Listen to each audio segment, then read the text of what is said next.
Good morning, good evening, good afternoon, wherever you are in the world, welcome to the show. This is the Millennial Millionaire podcast, and I am your host, Stephen Cohen.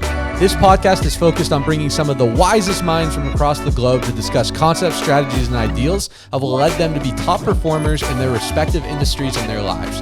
This show is for the millennials and millennials at heart to transcend their mindset, their health, and their income to the next level. We are so excited to have you on this journey with us. Welcome to the show. Yo, welcome to the show, guys. Today, we have a special guest who I am super excited about, a good buddy of mine, Travis Chappell.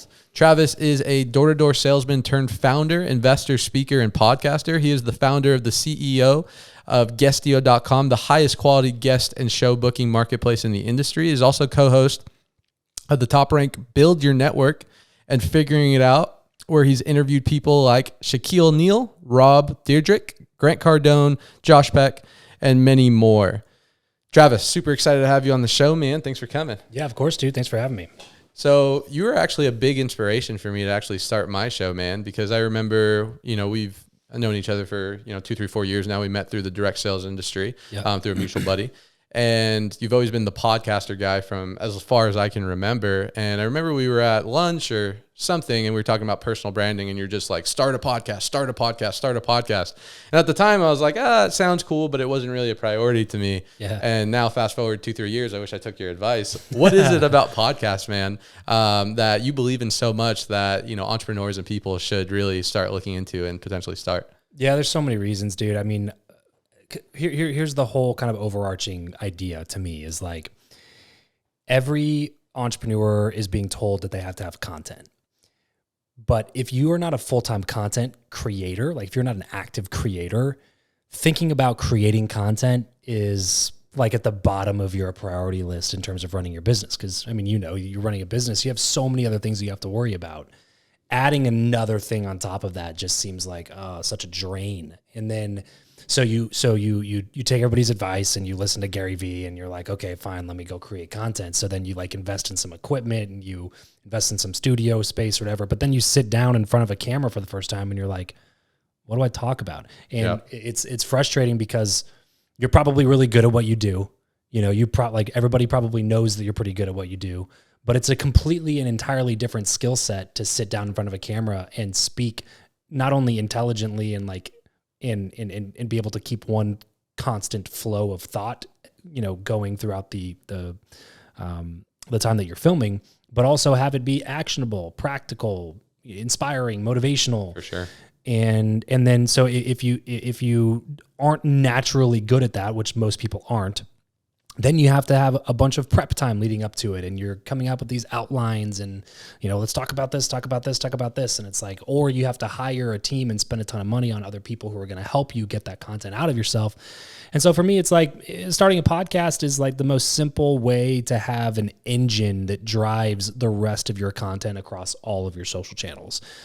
So like you and I can sit down and have an hour-long podcast episode where we talk about whatever from beginning stage entrepreneurship to the nitty-gritty details of running ad campaigns or like whatever we want to talk about. And then you or your team can take the entire, thing that we do here for an hour and they can pull, a dozen, 2 dozen different 30-second, 60-second clips, reels, YouTube shorts, 7-minute clips for YouTube or 30-second clips for TikTok or 4 points that you can outline and put into a blog post or send into a newsletter or write into or throw in your email copy. Like there's just so many things that come from it, and it doesn't require you to sit down and do all that crazy stuff that I was talking about before. Just a casual conversation. And then it checks off all the other boxes that are the reason to be creating content to begin with. The reason to create content to begin with is top of funnel activity. It brings in more attention awareness into your brand, right? But if attention comes into your brand and, the attention's coming into a leaky bucket, then that attention is going to fall out immediately and you're not going to have as good retention, which means you have to get more attention so that you can increase your retention.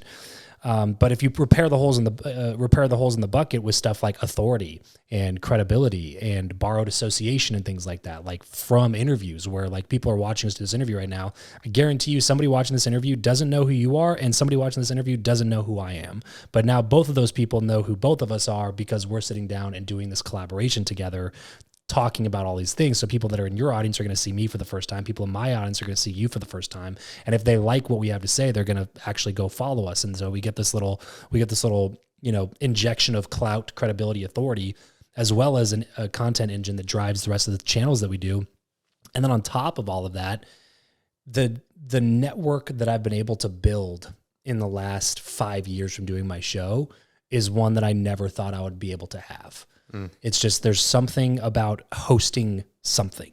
So like, if you're not going to host a podcast, host an event, host a meetup, host a dinner, like be a host and bring people into your world and see what happens. And so like the podcast is such a fantastic asset to be able to share with people with whom you just want to have some sort of a conversation or connection with. And then those relationships kind of build organically from there. So there's several reasons, and I just gave, 3 or 4 of the top ones. Man, there's so much sauce right there, man. Let's dissect some of that. So I totally agree with you, because I was that guy. I was that guy that dedicated a lot of time and, blood, sweat, and tears to getting really good at my craft, direct sales. Been doing that for the last 7-8 years, semi-successful, doing pretty well. And just like you said, seeing the 21st century and seeing everything going on in line, I'm like, I got to monetize personal brand. So I'm like, all right, what do I do? Well, I'm going to go make content. Yep. Thankfully, I have more resources than most people starting out in entrepreneurship. So I can outsource, I can, pay for a production team and do all those things. But even for myself, sitting here, 1 or 2 hours a week, just filming, watching a camera and talking about whatever I'm talking about, it got the job done, but it just wasn't super enjoyable for me. So much less enjoyable. Not as authentic. And to your point, you don't get that collaboration aspect. Right. And, the thing that really, I guess, sparked my curiosity when it came to podcasts is literally what you said. The power dynamic is so different. I think you either told me this or I heard it on one of your shows. If you go ask, someone making 10, 20, 30, 40, $50 million net worth to sit down and pick his brain, he's going to be like, sure, here's my secretary, 20 G's, 30 minutes. Yeah, right. But if you have a super successful show, as we'll get into with you literally can ask these people, create a win-win, and have that power and that leverage where they're willing to sit down with you, connect with you for 30, 45 minutes and share some of their secrets to success. And the only difference, it's not because of your credibility, it's the credibility behind the thing that you built. Just having the platform. Having the platform is the asset. Dude, the first times I realized this was like, You'll see this dynamic play out in real time if you go out to a bunch of events or you see people that are really high level interacting with each other. The first time I kind of realized this was with Lewis Howes, because when this was back in 2017 when I was first getting started with my show. I went to this event and it was like a red carpet type event, and there's a bunch of like really high level entrepreneurs and a couple, more like closer to celebrity status type people. And it was incredible to me because I knew personally some of the people that were like fangirling over Lewis Howes, whose businesses were tremendously more valuable than Lewis's. They had more money in the bank. They like had more quote unquote kind of material success or even entrepreneurial success. But because Lewis had this draw to him from this, kind of platform celebrity type status because of his podcast, people still wanted to be around him more than they cared to be around the person that was running a $100 million plus business, even though Lewis has not hit those types of numbers. And maybe he has now, I don't know. But I knew back then he basically had a podcast and he did like education and courses and stuff. And he wasn't hurting for money, but like I said, he wasn't running a 9-figure business or starting $1 billion unicorn. You know what I'm saying? Like it was just, he was a podcaster. And it was like one of the first times that clicked to me, like there's this kind of celebrity style draw that happens if you have a show that has any sort of like level of success on it. Absolutely. And so having that as an asset to be able to exchange in conversations with people and provide value to another party with whom you would not be able to provide value otherwise is one of those, like intangibles of having a show that people don't talk about or recognize. Totally. I think it was Grant Cardone that says attention is the most valuable commodity in today's age. And, it's so true. You look at, Logan and Jake Paul, you look at, the Full Send, And I watch these shows, I'm entertained by them. And, you know, I look at it and I'm like, man, I know so many people who, you know, it feels like they can facilitate a lot more value, but because they've mastered the art of attention and grabbing people, you know, their show has been able to catapult them to insane amount of success and being able to be in rooms with Elon Musk, Drake, and all these superstars because of the leverage they've been able to create from, you know, gathering that attention. Other than podcast, Travis, are there any other really good ways for the young entrepreneur trying to get going, trying to, you know, take his offline business and maybe get a little bit more online presence that he can start or at least dabble in to start creating that level of attention? Sure. I mean, you can do it really on any social platform. It's just a matter of like, if you don't have any money and you're short on time as well, and you're like just trying to get into the game, then pick one thing and go all in on that one thing. Like I said, I like podcasting because it didn't require me to learn a bunch of other skills. Like we're sitting here in like a home studio with, you know, thousands of dollars in equipment around us and all that stuff. When I started my show though, I had a $60 USB microphone and an upside down laundry basket for a desk. You know what I'm saying? Like this, like it does not, you don't have to have this like crazy professional setup. You know, audio editing is a little bit easier than video editing. So the barrier to entry is a little bit lower. You do have to more produce a show and you do need to be consistent, but that's going to be, you know, the same advice across any platform that you try to attack.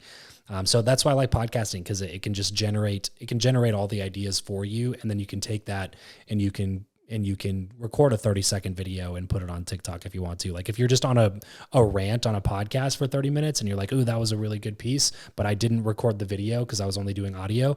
Okay, we'll take that one piece and listen to it a couple times and then recreate it on video. And now you have a, you know, TikTok video. But yeah, I mean, you can start at any platform. Just pick one though that you're going to really crush. You know, like if you want to build an email newsletter subscriber base, do that. Start a blog, fine, do that. Start on video shorts, which would just be YouTube shorts, TikTok, Instagram, and Facebook Reels. Just do shorts. You know what I mean? Just do YouTube content or just do podcasting. Pick one thing if you're limited on time and resources and get really good at that one thing. Totally. Do you think your background in sales, door-to-door sales, direct sales, has helped you in terms of your ability to communicate on podcasts? Or do you think it's a totally different skill set? I think it's a different skill set, but it definitely helped. Like the big thing that it helped with is not necessarily my ability to, you know, ask questions or communicate clearly on a podcast. It more helped me in my ability to create a podcast that separated me from all the other shows that were out there, because like my big draw at the beginning, before anybody knew who I was like the people that I was interviewing, the people that I'd be able to land for my show. And that was 100% like basically the same thing as door-to-door sales. It was just, you know, not actually physically door-to-door. It was just like Instagram DM to Instagram DM, you know what I mean? And just reaching out to people that were on a caliber that was way higher than I was, and it's just laying it all out there and saying, hey, come on my show, come on my show, come on my show. You do that enough times to enough people, you start getting some yeses. And then like the more yeses you get, the easier it is to go ask the next person. It just like creates this kind of snowball effect that like, you know, like the first little bit is like rolling a snowball uphill, like while you're trying to build it and let it grow. And that's hard work. But when you get to the other side and you push it over, the snowball just kind of starts growing and building on itself, and it's, you know, moving faster than you can even keep up with. And that's kind of how it was when even just with the guest lineup. That's how it was. Like some of my biggest interviews at this point have been people reaching out to me, or like PR teams reaching out to my show because they have, like John Maxwell came on my show because their publicist reached out to me. It's crazy. Tillman Fertitta, the owner of the Houston Rockets and one of the world's, I mean, I think he just took his company public through a SPAC last year. But before that, he was the largest privately owned, like 100% privately owned company in the country, with like $6 billion worth of value in the company. And he was 100% owner, which does not happen. And he was in the restaurant industry, which is a difficult one to compete in. But anyway, so Tillman Fertitta came on my show because they pitched me. John Maxwell came on my show because he pitched me. I just had this guy on my show right before I came over here that was has a decentralized social media networking platform called Minds with like almost 10 million users. He's been on Joe Rogan a few times. Like he got booked on my show because of a publicist reaching out to us. It was no longer like me having to go out and find all the high caliber guests. It kind of, flipped along the way. And not to say that I don't do that anymore. I still do. But my point is it gets a little bit easier as you go along. And when I started, I didn't have any of that. And the door-to-door, like the ability to handle and face rejection and collect feedback and implement it into your next pitch, that all directly came from door to door. Totally. What was the point where you went from hunter to hunted? For sure, you're still out there, building, your Rolodex and getting influential, guests. But was there a shifting point for you? Was it a certain guest? Was it a certain amount of shows where you started feeling like, oh man, like this is actually really something, and you started to attract high caliber people? Yeah, it was probably like a year and a half in where my guest lineup was really good, and I got back up onto the top charts organically. So like what happened was like when you first launch, like Apple and other platforms rank your show a little bit differently, and so they weight the algorithm differently based on how new the RSS feed is and the traffic coming into the RSS feed. At least that's how it was at the time, and that's how we understood it to work. And so at first we did a ton of promotion on totally organic. I didn't have a ton of money at the time. Promotion, just trying to get people to listen to the show. And so we got up onto the top charts, but we were there for like 5 days, but it was enough for me to be able to like screenshot it for social proof when I was reaching out to high caliber guests, or whatever, just be like, hey, you may not have heard of us, but we're at least taking this seriously. Like we launched and we're on the top charts from nothing, blah, blah, blah. But then it took us like a year and a half to get back onto the top charts after we exited after the first like week. And I think that's when, because just from what I know about podcast data now, essentially what a lot of people do, like PR firms and stuff, if they're looking for a book tour for one of their clients, they go to certain categories, they download all the data from the top charts, and they reach out to the emails associated with those RSS feeds. So when I got back onto the top charts, and then my show had a bunch of credibility from the people I was interviewing, we started kind of noticing that a lot more people started reaching out to us. Super cool, man. Yeah, it's crazy. I mean, the caliber of your guest, and it's been super cool because, we met 3-4 years ago in a completely different space. I'm not even sure if you were doing your podcast and maybe just getting started, but to just, kind of see you from afar and, see you on your on social media and just continue to see these high caliber guests. It's like, whoa, like how is this dude pulling it off, to your point, right? Yeah. It's not like you're running $1 billion business to, right, attract a Shaq type character onto your show. Right. I guess if you could break down, a quick 1, 2, 3, or, steps to success in terms of, getting your podcast started and then scaling it, what formula would you, recommend? Yeah. The very first thing is commitment and consistency. Cause it's just like, if you don't have that from the beginning, it's going to be really difficult during the times where you're kind of questioning, like, why am I doing this again? Like, well, this isn't really like, moving the needle for me as much as I thought it was going to. And so at the very beginning, I had like committed to releasing consistent content for at least 24 months. Is that like a show a week, 2 shows a week? For me, it was 3 a week. 3 a week. I was doing 3 episodes a week, and they were all interviews. So, and I was doing that in addition to door to door. So that was, I think when we met, I had just started my show and just moved to Vegas. And I was still doing door to door to like kind of pay the bills, but I really was trying to figure out how to make my show work. Sure. And so, yeah, commitment to consistency is like the very first thing, because the number one killer of shows is lack of consistency. Even if you have a big audience, or even if you are a big name, it doesn't matter. You have to like remain consistent. Sorry to cut you off. Is that more for the algorithm? Is that more just to, attract and keep fan base? What is that consistency base? Yeah. Yes. And yes, both, like they want to continue showing your content to your listeners, and your listeners want to continue consuming content from you, because podcast listenership is different. Like you can follow, 1,500 people on Instagram and still feel like you're relatively staying in contact with a fair portion of those people. With podcasts, like if you're listening to podcasts a bunch, you listen to like 6 to 8 in your total lineup. Mm-hmm. And so you have to fight to stay in that lineup. And if you are not releasing episodes consistently, then you have a much higher tendency of being replaced in those listeners' lineups. They're just going to find another show that they like that does put out consistent content. And so like you just can't bounce around. Like people have to come to trust that you're going to have an episode for them when they want to have an episode to listen to. So that's like the very kind of barrier to entry, very first thing is like commitment to consistency. And really, if I was to throw another thing in there, what I always told people from the beginning was like, consistent quality content with context is what will win over a long period of time. Context meaning you're putting it right in front of the right people, you're doing it consistently, and it's high quality. Like you're actually putting thought and detail into, like a lot of people start a podcast. I'm like, stop starting a podcast and start a show. Like start a show. Think about Jimmy Fallon, think about Oprah, think about all these shows that are massive that millions of people tune into every week. Think about how much work and thought and detail goes into every single one of their episodes. Like, don't expect to be Joe Rogan. Don't expect to just turn on the mic, bullshit with your friends for an hour and a half or 3.5 hours or 5 hours, like some of his episodes, and then just like release it and watch it explode overnight. Like, do not expect to do that. You have to like turn it into a real show. And so that's what I mean by quality, is just like think about your audience, think about what they want to hear, try to entertain and add value at the same time. Like, how can we turn this into something that is actually something that I would tune into if I were my ideal listener? So consistent quality content with context is kind of like the main thing, and you got to commit to doing that for a certain period of time. After that, it's really a function of how much money you have in your bank account, because like the real answer to podcast growth is marketing the show.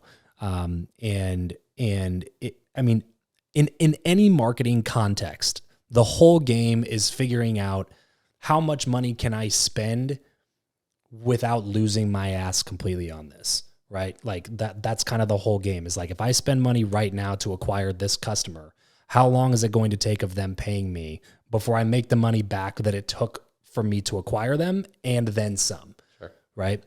So in podcasting, it's the same equation. It's just going to be a little bit longer time period, because it's going to cost you, multiple dollars per subscriber. But if you do the math on what sponsorships and things like that are willing to pay you, it's not multiple dollars per subscriber.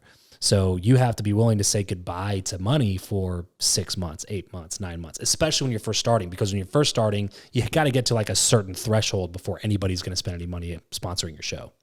Totally. So at the very beginning, it's like you got to be willing to spend, a decent amount of money just to get up to the point where you can start monetizing. And then after you start monetizing, then you can have a little bit, at least more predictability around it, where it's like, okay, I know we're making whatever, $5,000 a month on this through sponsorship revenue now. So if we spend $5,000 a month on getting more listeners, how many more listeners are we going to be able to get at that like rate of spend? And how quickly does that allow us to increase our sponsorship revenue?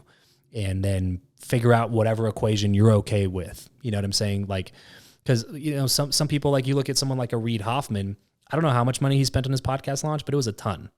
He just exited LinkedIn for $1 billion though. So it didn't really matter for him. He could have, dropped $10 million in marketing on it and had it not work that well. And he still would have been like, nah, whatever.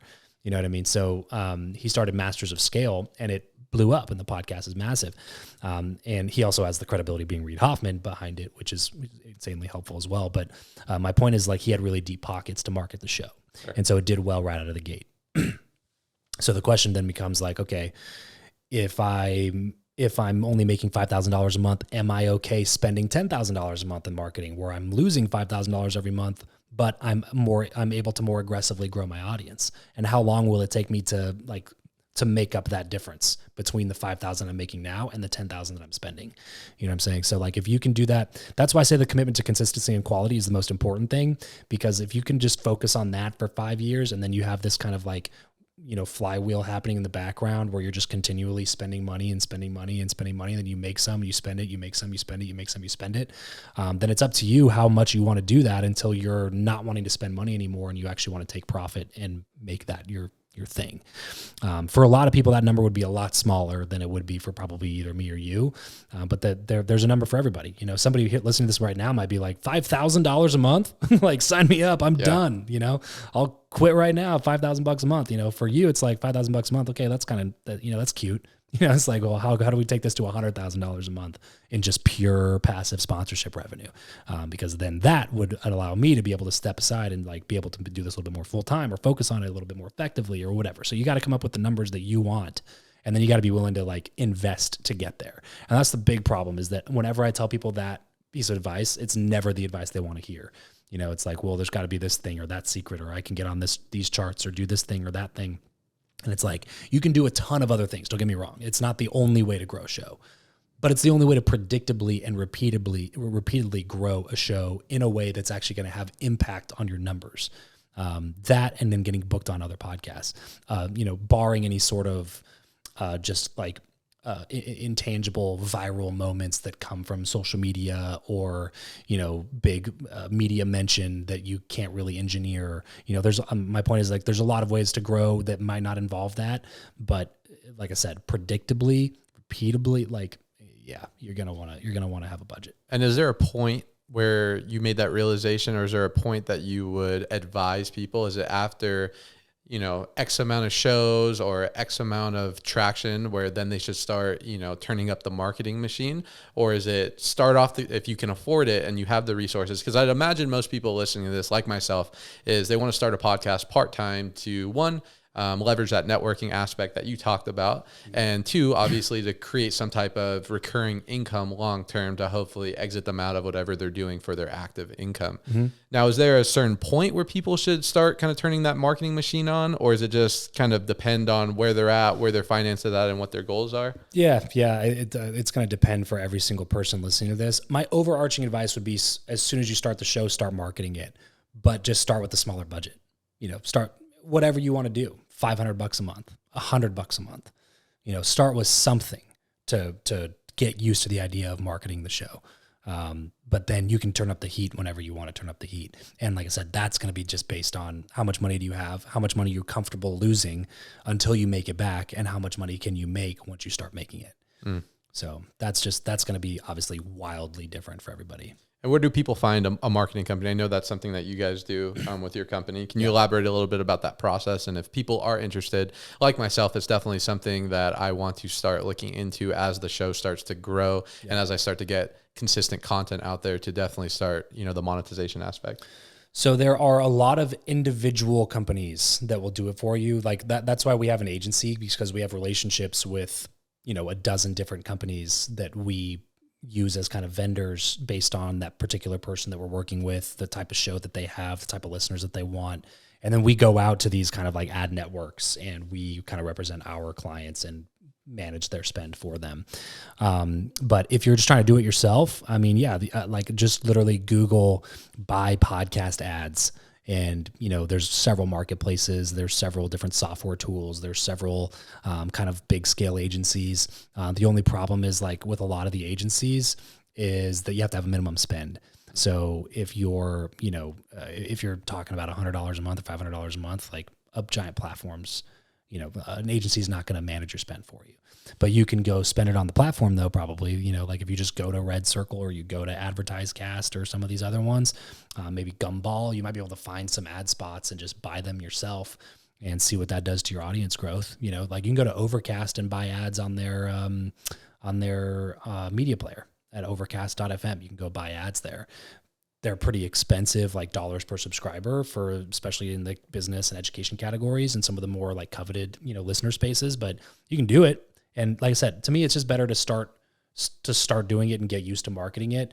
Like if you don't have any money, just try the organic ways first, see if you can take yourself from 23 downloads an episode to 500 downloads an episode just by like organically spreading the word, going into Facebook groups and going to events and literally like recruiting your first 50 listeners. Like that's the way that I grew my show. First of all, I didn't know that it was possible to pay money to advertise a podcast. At the time, it really wasn't.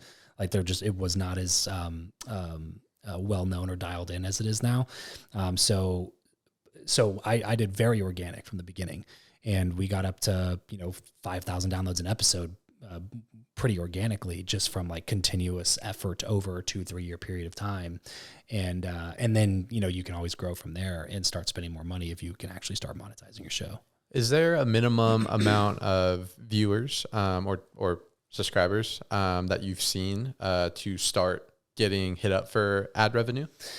Yeah, so like when I started, it was a lot more like hard line in the sand at around 10,000 downloads an episode, because the majority of people that were doing it were agencies, unless you went and like built the advertiser relationships yourselves, which you can absolutely do.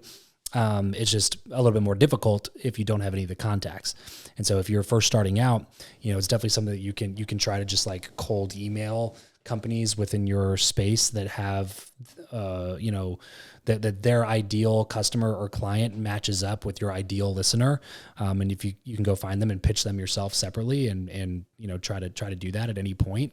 But really, like, to me, it's like, if you don't have at least 1,000 downloads an episode, it's going to be difficult. And again, this is so relative. It's going to be difficult to make any meaningful money. And like I said, I realize that is relative and subjective to the person listening, because I might look at it and go like, I'm not gonna waste my time for $1,200 a month or whatever. But somebody else might be like, if I could make $1,200 a month on a podcast, like that would be a dream come true, So it definitely varies, but you're gonna want to have like into the thousands of downloads per episode if you want to make any like significant revenue or income from it. Totally. So guys, for everyone listening, step 1, consistent quality action. You can definitely start a podcast part-time as you're working your full-time sales job or, whatever you're doing to make income, and just be consistent with it. Like Travis said, you could pick up some of the gear for, $200, $300, $400, $500 if you're not doing the visual aspect of it. Start getting consistent, leverage the networking component of podcast. And by doing that, you could, look up, maybe if you have some extra money, hit up Travis, get some agency going, and, start getting that passive income going. Travis, was there a guest, whether it was someone you looked up to for a while or someone that you've known about, that you either reached out to or that reached out to you, that you're like, holy shit, like this thing is actually starting to work? The first one that I realized it.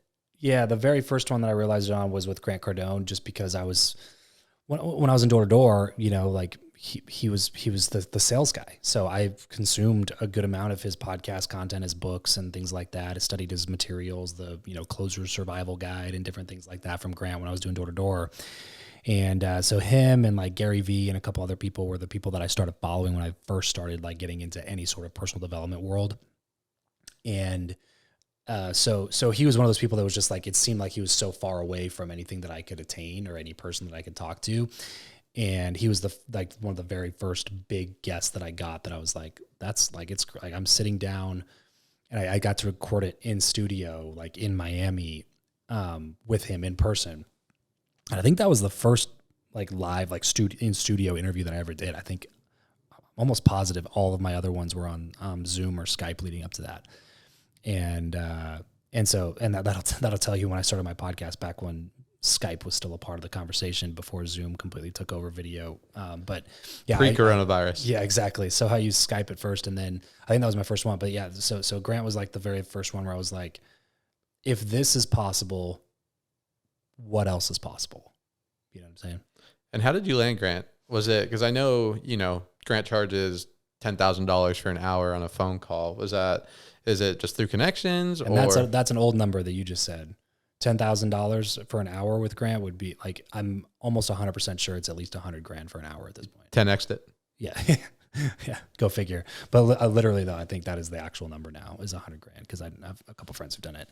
I think it's $100,000 for an hour. I believe it. But yeah, to your point, I got it for free because I had a podcast, And so the way that I got Grant was, and this, like I said, I like going into this sometimes because I think that people watching or listening to this can at least relate to my story in a certain way, because like what we've been talking about, I wasn't a massive celebrity. I wasn't a massive influencer. I didn't have a multi-million, I didn't have a multi-million-dollar business or like a best-selling book. I was just a guy that was doing door-to-door sales that started a podcast. That's it. Like zero special things about me, no existing network, not deep pockets, like none of those other things. But I was able to basically, what I tell people is like, you got to infiltrate the inner circle if you want to like really get in touch with somebody. It's all about the people that surround them. It's not about that person, because everybody's trying to get in touch with the person. So how do you get in touch with the people around the person? And I started. So that when I first started, I reached out cold on Instagram, hadn't even launched my show yet.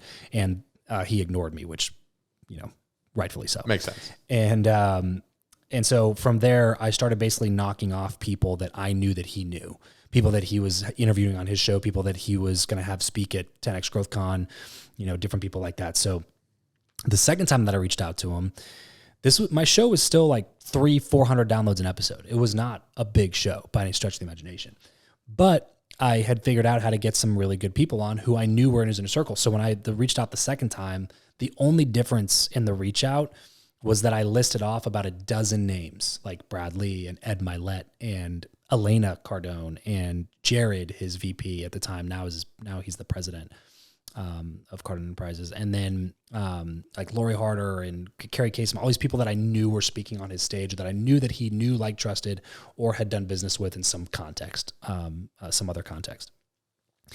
And I listed all of them off in the reach out message. And then he saw that one and he got back to me and said, and I also told him that I was going to be in Miami like the next week. And so I was like, when I'm in Miami, let's see if we can get this done. And he was like, yeah, come through, see us. And he gave me his assistant's number to text her and work out the details. And that was it. So I booked my flight to Miami right after that, because I definitely was not already going to be there. I was just, trying to make it seem as easy as possible for him to say yes to the interview. And flew out and made it happen like within like 5 days of that message. That's insane, man. And I imagine, when you get a whale like that, then everything just becomes that much easier, because then you have that credibility, that guest where you can leverage for people that are super high quality guests and individuals in their respective fields, but probably look up to someone like Grant Cardone. And by association, they're like, oh, well, if Travis had him on his show, like, of course I would love to be on your show. I call them the anchor guests. It's the ones that everybody wants to draw up to. They want to pull themselves up to that level. They want to be perceived as the same level of those people. And so if you go get some of these like big anchor guests, then that's where the perception of your show is anchored. So anybody that's like below that level, quote unquote, currently, it's much, much, much easier for them to say yes to it, because they want to be perceived as above where they are. That makes sense. So it's just like, if you can get a few of those, and that's one of the reasons I love Guestia, which is obviously like really biased to me. It's that, app that we built, but it's like a Cameo, but instead of booking a 30-second happy birthday shout out, you can pay somebody that's a big name to come on your podcast or your, YouTube channel, your Instagram, whatever. And so we have a lot of people in there that can act as those anchor guests. And it's like, yeah, but I have to pay for them. It's like, okay, well, if you were going to put together an event and you were going to get a speaker lineup, you're going to have to pay for speakers. Like, they don't just do stuff for free. You have to pay for people's time if they've earned the right to charge for their time. And so on Guestio, you can go book some of those anchor guests. Like I said, I'm not under the guise that everybody needs to pay for every guest. We've done over 800 episodes of the show. I could count on one hand how many people I've actually paid to come on my show. But the people that I pay to come on my show make it way easier to go get other people who I want to get on my show, who aren't at the level of the people that I paid to be on my show. That makes sense. So at the time, I was just earning every single anchor guest, but it would take me months at a time to be able to get them on. But every time you get another one, it's like, again, it makes it just way easier. So now it's at the point where it's like, if I'm reaching out to somebody, I literally just go to their Instagram profile and I see who they follow. And then I list out every single person who I've had on my show, who I know that they follow. Even if it's like 19 people, it's like, I don't care. I'm listing out like all of them, as many as I can, just to be like, the idea is you want to make it as easy as possible for that person to say yes during the time they're reading the message, where they don't have to do any additional research. Anytime that you like reach out to somebody whose time is scarce, if you give them more things to do with their time, they're way less likely to do the thing that you're asking them to do. And so you have to be respectful enough of their time to know, I don't need to put a book in here. I just need to give them the relevant information that they need to be able to make a decision without having to go to Google or to my website or look up anything else further on me. If they, like when Grant saw that reach out and saw like Elena was on my show and Brad was on my show and Ed was on my show and all these other people were on my show, he didn't have to sit there and think like, is this guy worth spending time with? He was like, oh, if all of these people have already spent time with this guy, then he's probably somebody worth spending time with, and we can just go ahead and move forward to the next step. You know what I'm saying? So you just have to take out all of the guesswork for them when they're deciding whether or not they want to take advantage of the opportunity. Classic door to door. Yeah, a bunch of the neighbors. Yeah, it's the Jones effect, bro. Jones effect. Yeah. Travis, obviously you've been able to build a massive, podcast and following. In your own personal experience on the journey, do you feel like you've gotten more value from the monetization aspect of it or the networking aspect of it? Definitely the networking aspect of it, because that's what led to like the higher points of monetization for me. Because like our show's never been massive in terms of like, we've never gotten 100,000 downloads an episode type of a thing. So like our sponsorship revenue has always been relatively low and really kind of unimportant for us.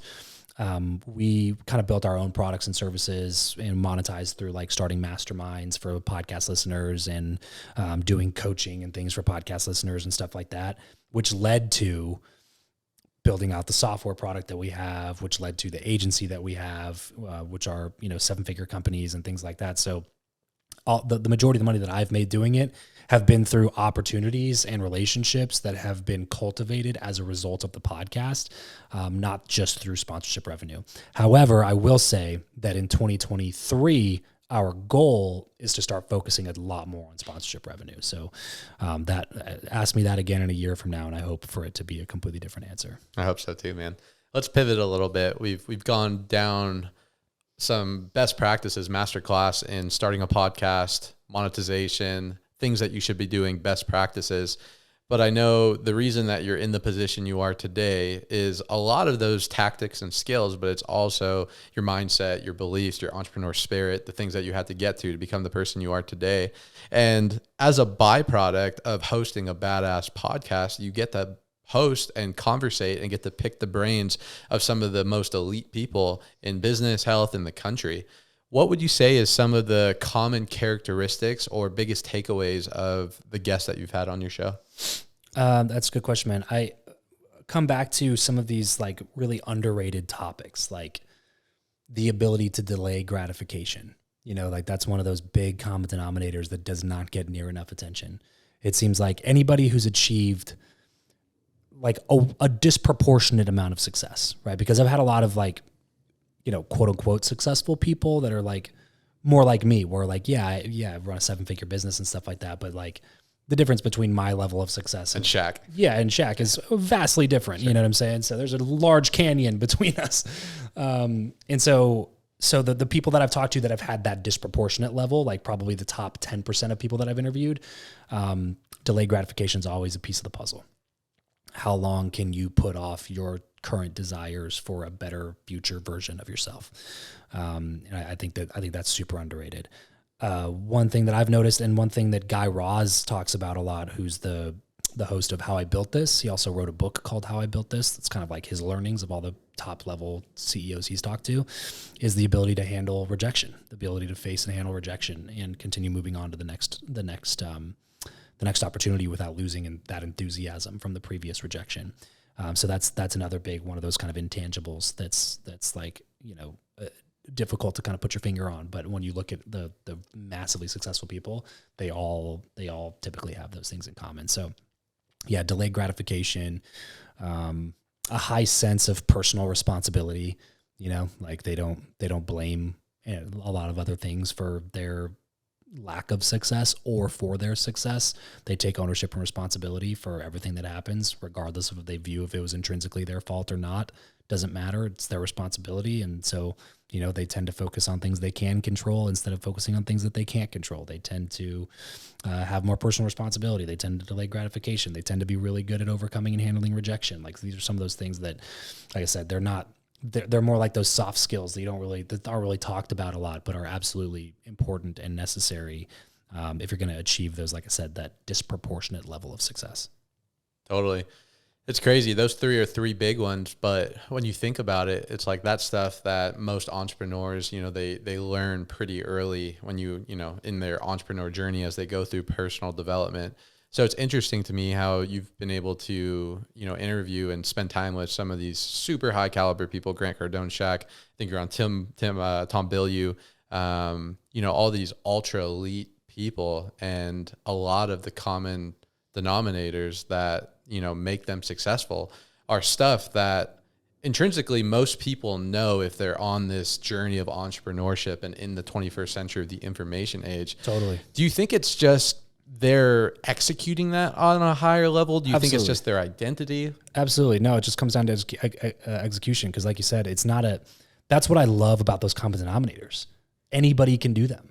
That's not a qualification of they were born rich or their dad just knew everybody, so they got all these, spoon-fed these opportunities. The people who I've talked to that have the most disproportionate success, none of them come from money. They all worked for everything that they've ever had. And that to me is the beautiful part. And that's one of the coolest parts to me about starting my show too, is it like opened up this world where I was just like, you just automatically assume. And it's kind of, it's beat into us by our parents. It's beat into us by culture, by society. Like think about any show that you watch with a rich person in it. They're always the villain. There's not like any show on television that looks at a rich person and like actually paints them to be like an ethical person with strong morals and high values. They tend to be just like the evil villain of the show, even if they're the protagonist, like in Billions. I don't know if you ever watched Billions, but like the main guy in that show, who used to be the main guy in that show, was somebody that's like still the protagonist and still somebody that you root for, but they still have this like, yeah, but he became this way because he was willing to like do this and deceive that person and lie and steal and cheat type of a thing. And it's just like, my experience has been such the opposite. Is that like the most successful and richest people that I've talked to have been like the most abundant, the most valuable, the most value creating people that I've ever talked to. And so we have this idea that if somebody has a bunch of money, it's because they're doing stuff that's either like not above board, or they're doing stuff that is just like something that I could never do. I could never do that. Like, oh, I can never be that person. And that might be the case with somebody like a Shaq or a LeBron James or something like that, where it's just like, well, yeah, the dude was born 7'1", not born 7'1", but yeah, that's genetics. There's nothing I can do to be that. But what he did after the NBA, anybody can do that. You know what I mean? Like what Grant was able to do, anybody can do that. In terms of like, you don't need to be this special individual with a super high IQ that went to Ivy League schools, and like normal people can become extraordinary if you're just willing to do the things that most people aren't willing to do. It's not a matter of if you can do them. It's a matter of if you're willing to do them and for what period of time. And that last factor is like the point that I think a lot of people give up, because like at first it sounds awesome. It's like, well, of course I want to create abundance in my life. Of course I want to buy a private jet. Of course I want to be able to get an island or some shit like that. Like, of course I want those things. So they take the micro actions that it takes to get started. And then once they realize how difficult it is, they bounce. They either bounce because they let that control the narrative of them believing in themselves. Like, it got hard and I couldn't figure out a way to do it. And so I'm just not capable of this. And they like their limiting beliefs get, supported by evidence in front of them. And then they let that take over. And then they just shrink back into the thermostat setting of whatever it was before. Or they get to that point and they push through. And like the people who push through, are obviously the people who like, it's just, can you do that? Can you experience that pain? Can you delay that gratification for a long enough time horizon to be able to experience the benefits on the other side? And most people are not willing to do that. And so you just have to ask yourself that question. Am I like, what is my will to win for sale? And at what point will I give up? Is it a matter of time? Is it a matter of pain in my life? Is it this relationship leaving me? Is it not making this much money by X date? Like, what is it going to be that's going to get to the point where it just like makes me quit? And am I willing, like, is there something that can get me to that point? And I think the people that are most wildly successful are people who never had that point. They never, like, there was nothing that could have happened in their life to bump them off the path that they were committed to being on. And ultimately that's the big difference. It's like failure isn't failure unless you quit. And a lot of people quit, and that's when it becomes failure.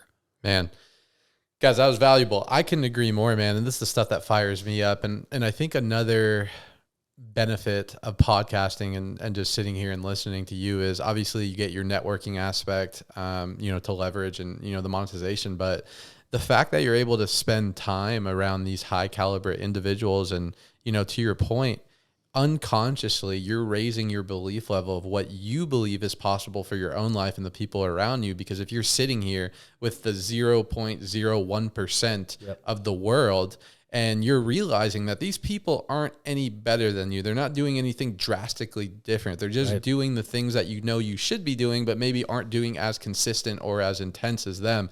And by doing that, you're taking them off of the pedestal, and it's unconsciously raising your belief in your identity of what you're capable of your life.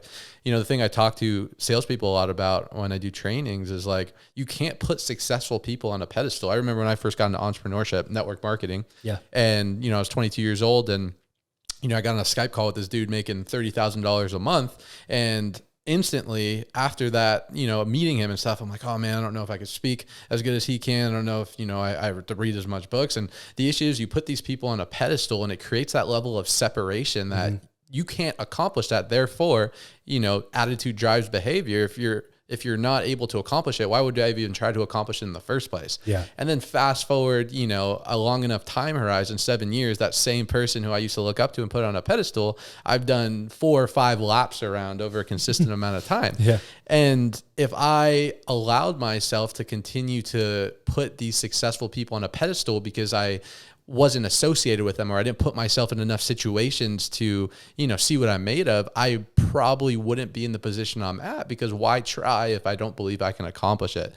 So I think podcasting is such a cool thing, because most of the time I feel like on a podcast, your hosts are, you know, maybe better than you at a certain topic, whether it's business or, you know, whatever you're doing. And unconsciously you're raising your own self-image and identity by spending time with those individuals. Absolutely, dude. I mean, it's a really great point, because, like one of those kind of hidden benefits of podcasting is definitely that piece, because you get to spend, like, when you start looking at your situation, we all have reasons to believe that we can't do something big. Every single one of us. For me, it's like the deep-seated religious background that I come from. It's like, if you just look at the evidence, you know, it's just like the sheer statistic, the number of people who have come from the position that I grew up in that have made it big and doing the thing that I want to do is very, very, very low.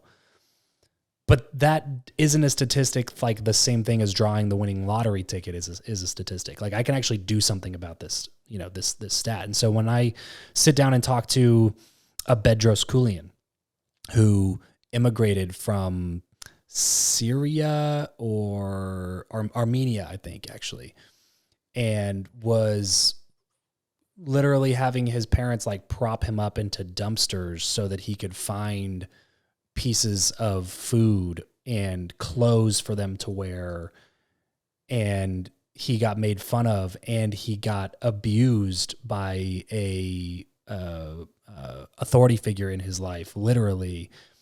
And then I see that same person build a 9-figure gym franchise company as one of his companies, make millions of dollars coaching other business owners and taking equity in positions and doing masterminds and all this other stuff, created a life of insane abundance from that background. It's like, well, what am I bitching about? You know what I'm saying? Like, you see a Patrick Bet-David literally come from war-torn Syria and Iran and come to America not speaking the language when he's a kid, and like selling t-shirts on the corner of sketchy areas in Northridge. You know what I mean? And then all this, and then he goes into the financial space and starts working for this like financial firm and just learns selling, and then creates his own insurance company and then sells it when he's 40 for multi 9 figures. Like, the dude's sitting on like $500 million or like at least $200-300 million in cash right now, on top of the media empire that is Valuetainment, that's continuing to grow and expand. He was interviewed on Joe Rogan recently. Like, he's growing his brand, his personal brand. He makes so much money, has so much deal flow, and that's how he started. And I'm whining because of what? Because I didn't get to go to Harvard, like, because I didn't have the opportunity that maybe other kids in this country had opportunity to like do. Like, it just, like you said, it starts removing excuses that you've historically allowed yourself to fall back on when you like have these experiences talking to people like this. And I think that's the beauty about, you know, the world we live in, the 21st century information age, is like, we have access. You know, most people don't have access to interview them for 45 minutes by themselves in, their house or your studio or whatever, but they could hop on YouTube, which is completely free, and it takes them 30 seconds and type in that interview and get, that same level of content and that same level of inspiration in order to go make a change in their life. For free. For free. Yeah. Why do you think most people don't utilize it, man? Why do you think most people are still average and complaining and a victim when there's so much information out there that you're producing that, so many creators are, but they're just not using it in their benefit? It comes back down to the responsibility thing for me, man. And that's why it's like, that's one of my core values in my life is just radical responsibility, because I never tell anybody that they have to have the same goals as I have. But if you do have the same goals that I have, and then you don't follow up or act in the same level of action, then you can't be upset when you don't get the results. And you can't blame it on all these other external circumstances either, because like, that's just not a factor. It might be a factor, but it's not going to be a big enough factor to prevent you from succeeding if you want it bad enough, is my point. And so I think people are just actively avoiding responsibility or passively avoiding responsibility, which is actually worse, because those people think that they're taking responsibility, but then if you really dissect it, there's just cognitive dissonance that doesn't allow them to see their own lack of responsibility, because it feels so much better to blame things.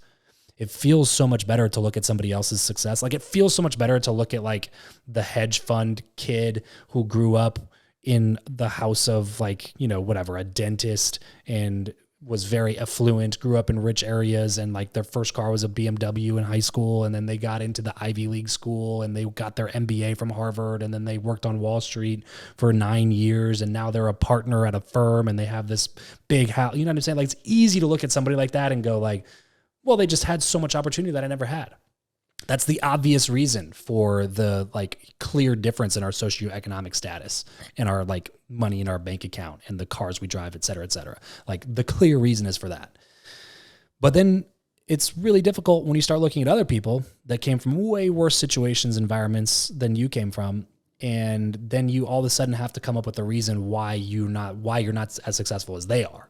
That's the difficult one to bridge. And so like, people just start internalizing the problems in their life or the obstacles that they run into, and then they start assigning these problems to these like exterior circumstances that they have no control over, and it makes them feel better about why they haven't gotten where they want to go. It makes them feel better about why they haven't quit their job yet. Well, because I have this thing and that thing, and they don't know what it's like to do this and this, and if I were them, I would of course be able to do it like the way that they did it, but I'm me, so I can't do it that way. And it's just like they get in their own mind, feed themselves whatever bullshit allows them to be able to bypass any sort of responsibility in their life and blame their lack of success or their abundance of poor circumstances on anything or anyone else besides themselves. And as long as you continue to do that, as long as you continue to skirt responsibility, and as long as you continue to feed the negative thoughts in your mind and get around other people who continue to feed those negative thoughts, you're gonna be stuck.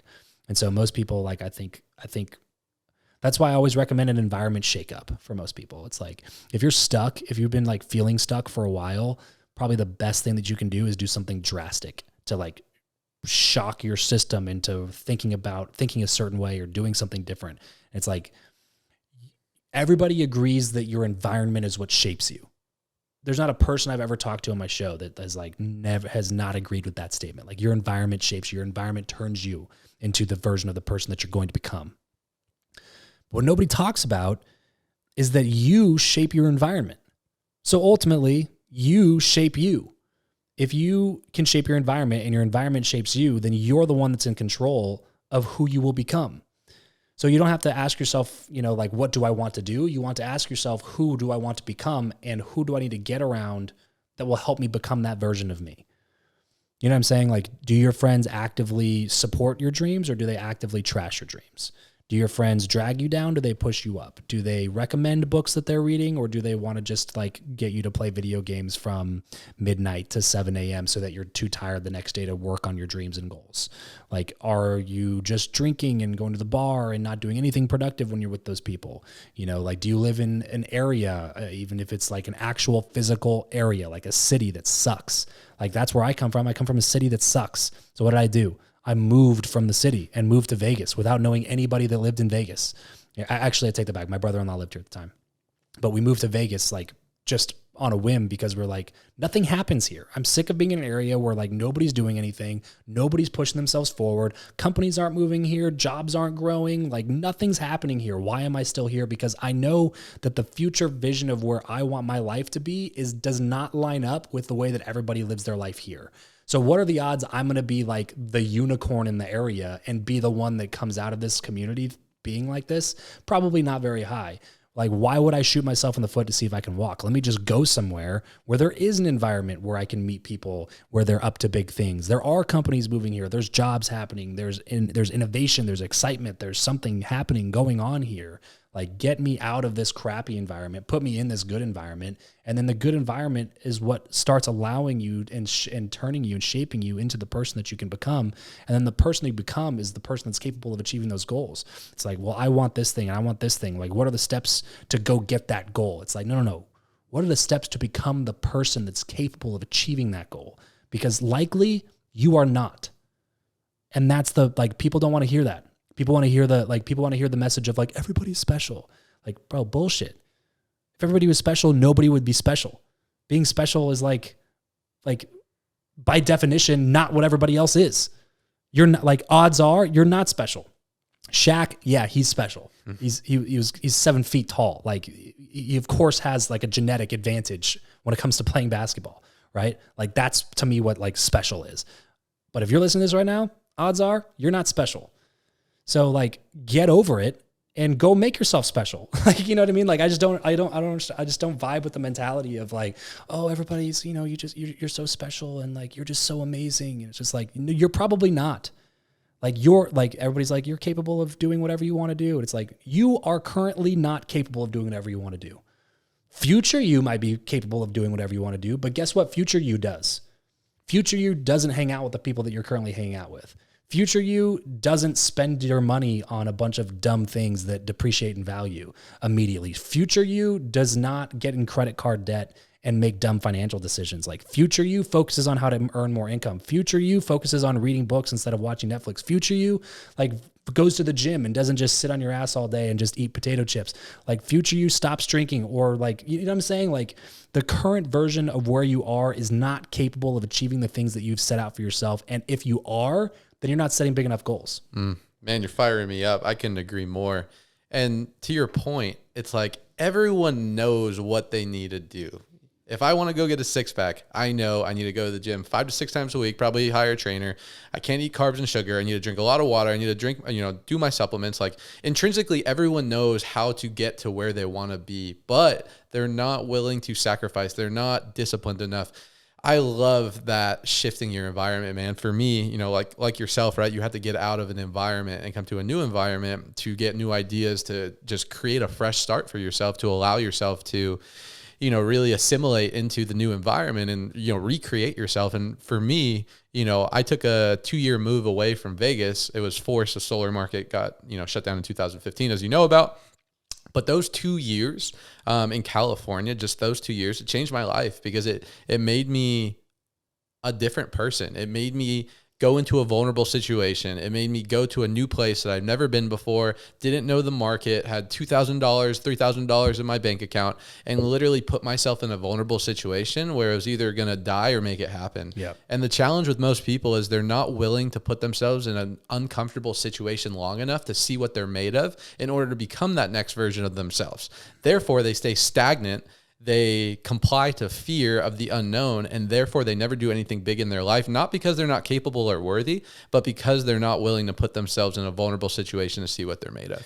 Yeah, and I think there's a fundamental misunderstanding of the stakes, because like I'm a big believer in like weighing risk to reward, and I think that most people view the risk as being greater than it actually is. You know what I'm saying? Like, follow that through to conclusion. Like, let's say that you do go to San Diego, solar market shut down, you move to a different state, and it doesn't work out like the way that it did end up working out for you. Like, you took a risk and ended up working out. Well, what was the risk? The real risk to you? Like, you were what at the time? 23 at the time? Like, so you're 23 years old. You have $2,000 to your name. You don't have much to lose. Like people get this idea that like they're risking everything. It's like you're only risking everything because society created this idea of what everything means. And it's like if your goal is to have $1 million in your bank account and you're not willing to risk the $3,000 in your bank account right now, like good luck getting to $1 million. You know what I'm saying? Like that's my whole point is like you're people assign way too much value to what they're told to assign value to, even though it doesn't hold any value in their lives. So like they want to hold on to like, well, I have $10,000 in my savings and that's like a good thing. It's like, yeah, positive. I'm glad. That's awesome. But also if you want to have $1 million in your bank account, it's going to be difficult to not risk that 10 grand at some point. Yeah. You know what I'm saying? Like, no, totally. If you want that, you're going to have to take some sort of an action and it's going to feel uncomfortable. And you have to be okay with if it doesn't work out. Yeah, and it goes back to what you said, being a product of your environment. Chances are that person that's not willing to risk that $10,000 in order to make $1 million, probably somewhere along the line, they were raised in an environment where saving was valuable and money was scarce and money doesn't grow on trees and you need to save for a rainy day. Right. And those negative programs that in their mind just seem like normal reality run ransom in their unconscious mind and make them make decisions that doesn't serve them as an adult. And they get into this cycle. And if you're not aware of that, and if you don't put a lot of intentional energy and work into reprogramming those minds and changing those viruses and turning them into productivity and abundance and, faith over fear, you're going to not be super happy with where you end up in life. Right. Well, because you keep listening to the same voices. It's remarkable to me how many people listen to people that don't have the results that they want in life. It's remarkable to me. And like, I get the draw to it because you're typically listening to people who love you.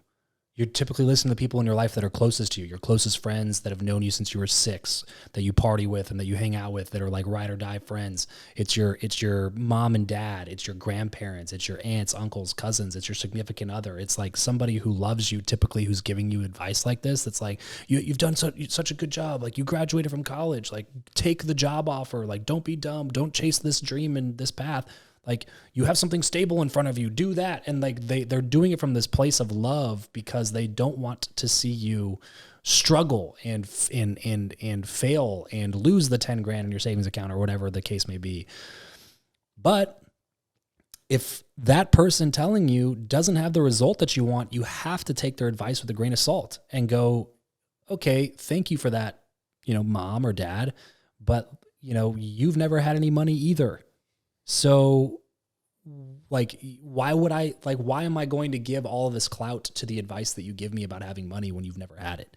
Or why am I going to give somebody clout for giving me advice on getting a 6-pack when they never had one? Like, it just like, you don't have to be willing to trade every single aspect of your life for that person. But I always tell people like, never take advice from somebody who you're not willing to trade places with in that area. Like if you don't want a business that looks like their business, then be careful about their advice. Just be careful about it. I don't say like, ignore them or tell them to, fuck off. Like, just be careful. Take it with a grain of salt. Like, think about it a little bit more thoughtfully. Like, if somebody's telling you how to go make $1 million and they have 10 grand in their bank account, maybe get some advice from somebody who has $1 million. You know what I mean? Like, their advice is going to be totally different, completely and totally different. And so if you never get yourself out of that environment where that's all you ever hear, then you're going to be that big fish in the small pond. Totally, because somebody's like, oh, well, 10 grand, that's a lot. It's like, well, if you think 10 grand is a lot, then you're hanging out with a bunch of people who don't have 10 grand. You know what I mean? Like, there's no way to think $10,000 is a lot of money once you get around people who have real money, because it's like, oh, actually 10 grand is like a month of expenses. Start thinking about money in terms of how much you need to live your life, not about money in terms of like how many video games you can buy. You know what I mean? Like, that's the real test of if you have any money or not. Yeah, it's that survive to thrive shift, right? Most people, unfortunately, out there in society, they're just surviving. They're making enough money to pay their bills. They're doing enough at work not to get fired, and they're just getting by because that's their paradigm. Most people's paradigm and most people's brain, as you probably know, is we're conditioned to survive, right? Yeah. We're conditioned, from, thousands of years ago to protect ourselves from danger and threat. And since there's no more saber tigers anymore, right? the modern day threat is not being able to pay your bills. The modern day threat is caring about what society. The modern day threat is, oh, I'm not going to move and take that big opportunity, even though I probably should, and it'll change my life, because what if I fail, and what if my family thinks and my friend thinks, and so on and so forth. And it's so unfortunate, because if you allow that survival brain to run your life, you know, as we've been talking about, you're not going to receive any of the reward of taking risks, any of the reward of diving into the unknown and doing something big. And unfortunately, you're not able to get that level of deep challenge, because human beings are made to go through adversity. I believe we're made to go through hard things. If you're not doing anything hard in your life, you know, chances are you're going to have a hard life. I forgot the quote. It says, if you do in life what is easy, your life's going to be hard. But if you do in life what is hard, your life's going to be easy. Most people are living a hard life that they can't pay their bills, and they're unhealthy, and they're not fulfilled, and they hate their relationship because they chose the easy path. They chose the path of least resistance, and they bought into what society told them they should be doing. Yeah. Struggle's always going to find you. It's just a matter of if you chose it or not. You know what I'm saying? Like, most of the struggle in my life is chosen struggle. It's like I have a lot of stress and anxiety because I decided to start a software startup as a non-technical founder with no co-founder. You know what I mean? Like, that comes with anxiety and stress, because you raise money and you build a software and you have multiple people depending on you for income and like their living. Then like, yeah, that's going to come with some difficult things, and it's not easy to do. And it's not easy to like, to solve a lot of the problems that we're trying to solve in that particular business, you know, but also I chose that. And like, every time I get in my own head about it, like, man, why did I do this? It's like, I chose this. Like, you chose this path and you did it for a reason. Remember why you did it. You know what I mean? Like, or I just take a job and I sit there and I do my job every day and I get my paycheck and then I leave and I come home. There's nothing like exciting or thrilling or fulfilling about it.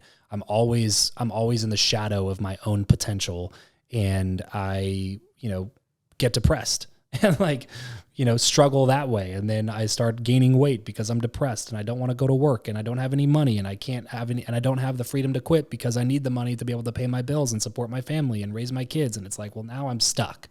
You know what I mean? And it's like, well, I would way rather have the struggle that I choose rather than the struggle that just kind of is thrust upon me by my own decisions. 100%, man. Choose your hard. Yes. Travis, do you have a favorite guest or one that stuck out the most? I mean, easily Shaq at this point. I used to like really struggle with that question.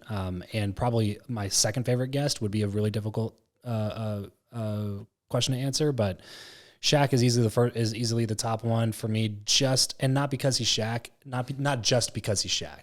It's because he was like this is like childhood hero level for me. Like, I was a big basketball fan and played a lot of basketball. I had Shaq jerseys, I had Shaq bobbleheads, I had Shaq basketball cards, like fucking plaques and pictures, and just my room was covered in Shaq, basically. He was my favorite player by a long shot. So I always wanted to talk to him about, you know, just because I was a kid and I was a big fan.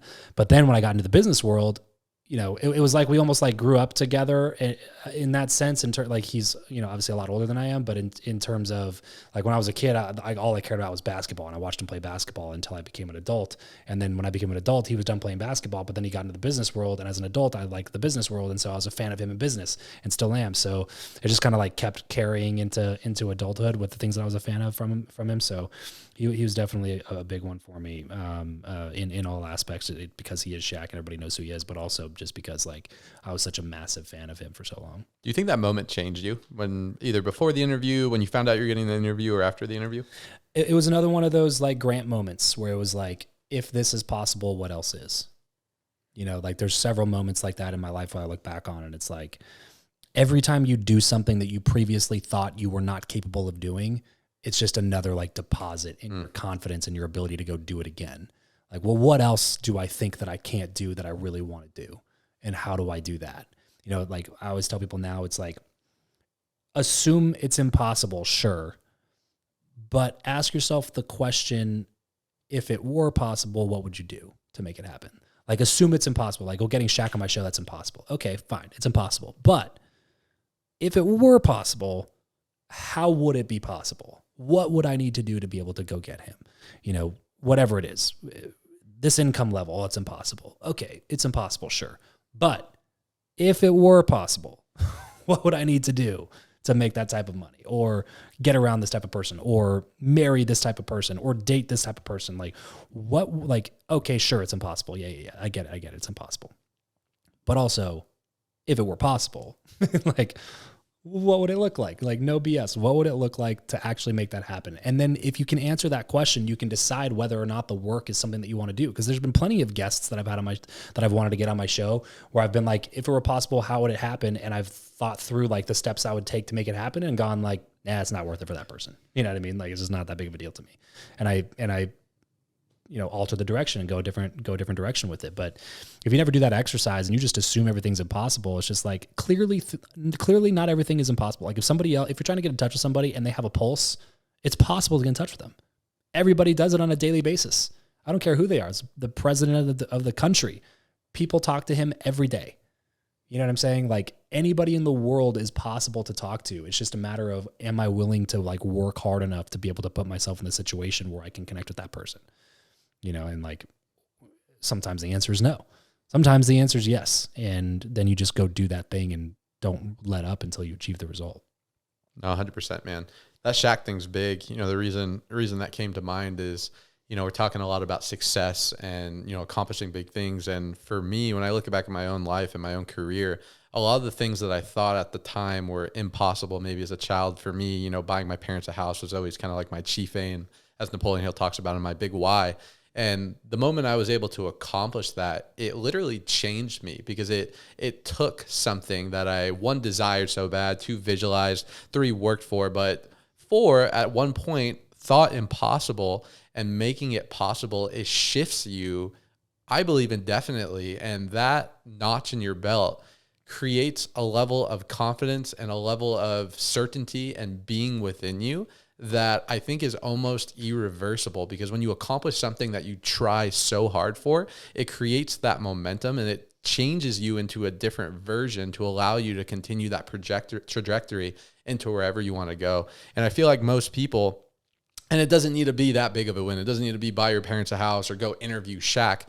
But those little wins that in the moment you think are out of reach or impossible, when you hit that and you start to stack that, then you're building momentum. Then you're starting to create a little bit of a catalyst in your life to go out there and accomplish bigger and better things. It's happened with everything, man. That's one big thing I think door-to-door gives you, is the ability to set a goal and actually achieve it based on a direct input that you have 100% control over.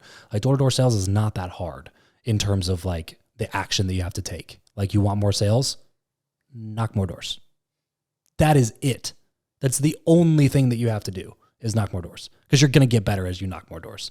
You know what I mean? It's going to take fewer doors to get that many sales next time. But this time, all you have to do, the literal only thing, is go knock more doors. So it's something you have like that direct input and you have this goal that seems impossible. Like, it was very much that way for me with door-to-door. I think like those early notches in the belt, to your point, I think were big, confidence boosters along the way, where it was like, did I just make 15 grand this month? Like, knocking doors? Like, I never thought like 6 figures. I'm going to make 6 figures this year. You know what I mean? Like back when I was like looking at that, that seemed like an impossible thing, but you put in and you make the goal. You become the person capable of achieving the goal, and you put in the work, and then you get the goal. It's like, what else? What else did I think was impossible that now I just know is a matter of the equation? And how can I work that equation in my favor? And that's how it became with like raising capital for my software startup, or building my agency to a 7-figure business, or interviewing the people that I've interviewed. It's like every single time it's that exact thing. What's the equation, and how do we figure out how to make it work? 100%, man.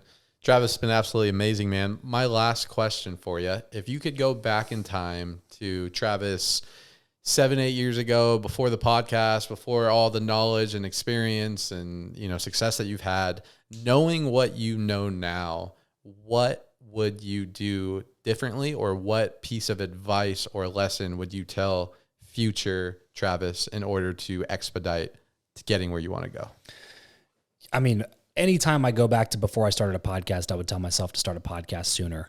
And especially in that particular time period, because the difference between the podcast landscape in 2013 and 2017 is massively different. And I would have been able to achieve a lot more in that 4 years rather than the subsequent 4 years, just due to the nature of like the saturation of podcasts. But if we're assuming that that's not a piece of advice I'm allowed to give, because I would give myself that advice anytime, then it would be something around like not being afraid to sacrifice earnings for learnings. When I was younger, and this would be different advice based on like the age, but since me 7-8 years ago would be like 21, 22, or I guess now 23.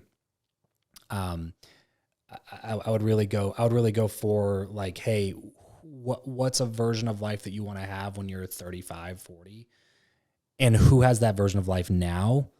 Go do whatever you can for that person. Like, be their assistant at first, be an intern, an unpaid intern at 23, and go work for that person for free and work your way into their world. Get into their mind, learn how they think, get in on their meetings, be their videographer, like just get around them, learn, soak up as much information as you can, because you get the connections that they have, but you also download the information that they have and you can implement that into your own life. And if you go like, for perfect example, Jared Glant, he's the president of Carter Enterprises. He's got like a multi 8-figure net worth at this point. And he's just been an employee from day one. And I don't know, now I'm sure he has some equity in the company as being the president. I'm sure that there's some sort of like an equity and a rev share type of situation going on there. I don't know, but I would almost bet on it. But at the beginning, he was just an employee, is my point. He got around somebody who had something that he wanted, and he stuck with them and helped them build something big. So that would be like, don't go to try not to go to a corporation that's already massive. If you're young, like go somewhere with somebody that you believe in that's building something that's getting bigger, because you can create wealth for yourself in that context, and you learn a ton in that you wouldn't be able to learn otherwise. Like Jared, if Grant Cardone was like, you know what, I'm done, we're shutting everything down, or he sold his business or something, and Jared went and started his own company, it would be successful. I would invest in whatever it was that Jared did next, because I know that he has the ability to grow a company from 3 employees to hundreds of employees that does hundreds of millions of dollars in annual revenue. And he's the president of that company right now, even though it's not his. So like whatever he does next will be successful, and he may not even need to do anything next because he'll just be able to retire. So I would say like prioritize learnings over earnings when you're young. And I know that advice like isn't even applicable for everybody, because sometimes you can't do an unpaid internship. Like I wouldn't have been able to do that when I was 23 because I still had a wife and a mortgage and bills and stuff like that. But my point is like, I wish that I would have been more careful about like learning and building skills than like, I have to make X amount of dollars this year. You know what I'm saying? Cause you know how it is, bro. You get like, when you're that young, you think that like making the 6 figures is like the cool thing. And it's like, if I could have just like gotten in and something super simple that I'll just use as an example right now, that I'm not even saying that I would have done, but I'm saying like something just use as an example. Learning Facebook ads, learning how to run traffic on Facebook ads when I was 22 or 23, back when Facebook ads were like just coming on the scene. If I just went and worked for like a small ad agency that was growing and had a really great leader and learned from them, and I became one of their big media buyers and blah, blah, blah, even if I was only getting paid a salary of 70 to 80 grand a year or whatever, and I made less money from 20 to 25 than I did doing door-to-door at 20 to 25, like that skill set could have made me infinitely more money going into the next thing. So I don't know. I think learning's over earnings. And like I said, door-to-door was a really good skill set to learn as well. So there's that, but I think that would have been the big thing, is like, I wish I would have been more open to working for somebody else. Cause at the time I was like, I'm an entrepreneur and I don't work for anybody else. And big ego, small bank account. Yeah, totally. That was that guy. So, obviously ended up working out okay, but I think that I would have had a little bit more value in terms of like, I wonder how you actually run a company that's going from $3 million in revenue. Cause like when Jared's joined Grant, they were doing like 2-3 million in revenue. And like this year they'll do like $250 million between 2 or 3 of their companies. It's like to see a company go from 3 million to that much, like to learn that process, even if it was only 3 million to 20 million or 3 million to 15 million. It's like that insight and that knowledge taking into my own venture would have been significantly more helpful for me, I think. So That's what I would say. Couldn't agree more, man. Skills pay the bills. Yeah. Travis, where can the viewers find you, man? TravisChappell.com is a great place. CHAPPELL, TravisChappell.com, just because like that will give you everything, all my socials and everything like that. Instagram at Travis Chappell. If you want to go follow me over there, hit me up in the DMs or whatever. But yeah, TravisChappell.com was kind of like the hub. So if you want to see Guestio, you go there. You want to see coaching, you go there. You want to see my podcast, you can go there. My socials, it's all kind of hub. The hub is over at TravisChappell.com. And guys, for you guys listening, interested in starting a podcast, already have a podcast, definitely check out his app, Guestio. I'm pumped to start using it, and it's definitely a massive asset to get your podcast launched the right way. But man, it was amazing. Thanks for coming on the show, Travis. Of course, dude. Yeah, thanks for having me. This is a lot of fun. Guys, till next time, see ya.